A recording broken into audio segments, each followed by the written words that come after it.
वैवाहिक जीवन के शीघ्र बाद पिता महान गुरु बनारस के लाहिड़ी महाशय के शिष्य हो गए। इससे पिताजी के विरक्त स्वभाव को और बल मिला। माँ ने एक बार सबसे बड़ी बहन रोमा को एक बात बताई, तुम्हारे पिताजी और मैं संतान प्राप्ति के लिए वर्ष में मात्र एक बार साथ सोते हैं। पिताजी लाहिड़ी महाशय से अविनाश बाबू के माध्यम से मिले थे। बचपन में अविनाश बाबू मुझे भारतीय संतों की कहानियां सुनाया करते थे। वे सदा अपने गुरु की महिमा के विषय में कहकर ही कहानी समाप्त करते। तुमने कभी सुना है किन असाधारण परिस्थितियों में तुम्हारे पिताजी लाहिड़ी महाशय के शिष्य बने? अविनाश बाबू ने मेरी उत्सुकता जगाने वाला ये प्रश्न मुझसे किया।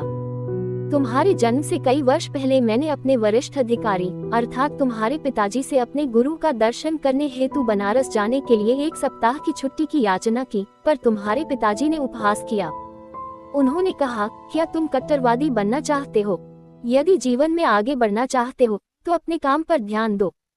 उस दिन उदास होकर मैं घर जा रहा था कि पालकी पर सवार तुम्हारे पिताजी से मेरी मुलाकात हो गई। उन्होंने पालकी और नौकरों को विदा कर दिया और मेरे साथ चलने लगे। वे सांसारिक सफलता के लिए प्रयास करने के लाभ समझाने लगे, पर मेरा हृदय बार बार यही पुकार रहा था, लाहिड़ी महाशय, मैं आपके दर्शन के बिना जी नहीं सकता। हम लोग चलते चलते एक सुनसान मैदान के किनारे पहुंच गए। उस मैदान में हमसे कुछ ही दूरी पर मेरे महान गुरु अकस्मात प्रकट हो गए। उनका स्वर गूंज उठा, भगवती, तुम अपने कर्मचारी के प्रति अत्यंत कठोर हो। इसके साथ ही वे अंतर ध्यान हो गए।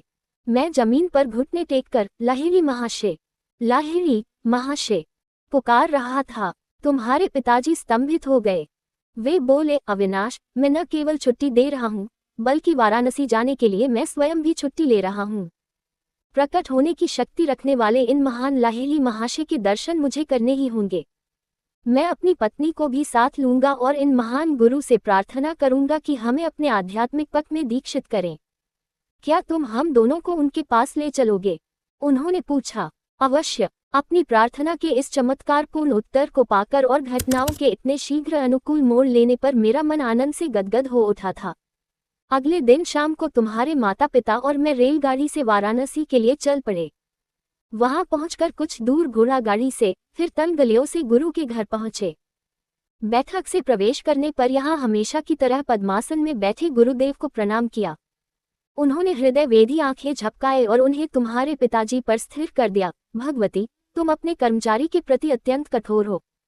उन्होंने फिर से दोहराया, फिर आगे कहा, मुझे खुशी है कि तुमने अविनाश को आने की अनुमति दी और साथ में तुम भी अपनी पत्नी को साथ लेकर यहाँ आ गए।